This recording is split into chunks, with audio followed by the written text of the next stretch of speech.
नमस्कार मित्रांनो. तर आजच्या व्हिडिओमध्ये आपल्याला बघायचं आहे आपल्या लॅपटॉप किंवा पी सीमध्ये जे अनवॉन्टेड ॲप्स किंवा प्रोग्राम्स आपण इन्स्टॉल केलेले आहेत, जे आपल्याला यूज नाही, ते फक्त मेमरी खाते आपल्या कम्प्युटर लॅपटॉपची. तर ते कशा पद्धतीनं अनइन्स्टॉल करायचे हे step by step me process तुम्हाला सांगणार आहे.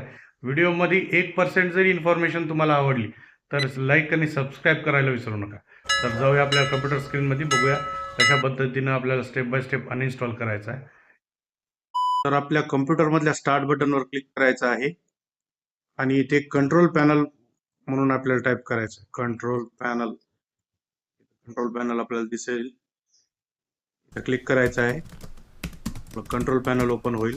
किंवा आणखी एक मेथड आहे, इथं स्टार्ट बटनवर क्लिक केल्याच्या नंतर इथे सेटिंग मध्ये दिसेल तुम्हाला, ही सेकंड मेथड आहे.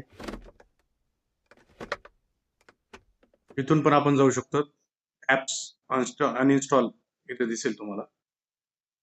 इथे क्लिक केल्यानंतर ऍप्स अँड फीचर्स वर क्लिक करायचं आहे आणि इथे लिस्ट दिसेल तुम्हाला, जे कुठले ऍप्स किंवा प्रोग्राम्स तुमच्या कम्प्युटरमध्ये ऑलरेडी इन्स्टॉल केलेले आहेत ते टोटल दिसतील.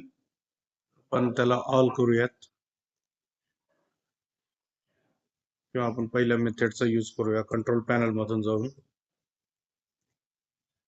सगळेच्या सगळे ऍप्स आपल्या तिथे दिसतील तुम्हाला. त्यानंतर इथे डिफॉल्ट प्रोग्राम्स मध्ये जायचं आहे. इथं तुम्ही बघू शकता प्रोग्राम्स अँड फीचर्स दिसते, इथे क्लिक करायचं आहे. या मेथड थ्रू जेवढे कुठले ऍप्स इन्स्टॉल आहेत ते सगळेच्या सगळे आपल्याला इथे लिस्ट मध्ये दिसतील. तर आपण एक एक चिकूया. ऍक्टिव्ह प्रेझेंटर आहे, ज्याच्यामध्ये आपण रेकॉर्डिंग करतो, ते पण कामाचं आहे आपल्यासाठी. आरएम वेबकॅम आपण कॅमेरासाठी यूज करतो, ते पण कामाचं आहे. पेंट कामाचं आहे. स्नॅपिंग टूल, टेरा कॉपी. ठीक आहे, सध्याला आपण XAMP हे जे नेटवर्किंग टूल होतं याला आपण अनइन्स्टॉल करूया. येस करूया. आपल्या कम्प्युटर मधून अनइन्स्टॉल होऊन जाईल.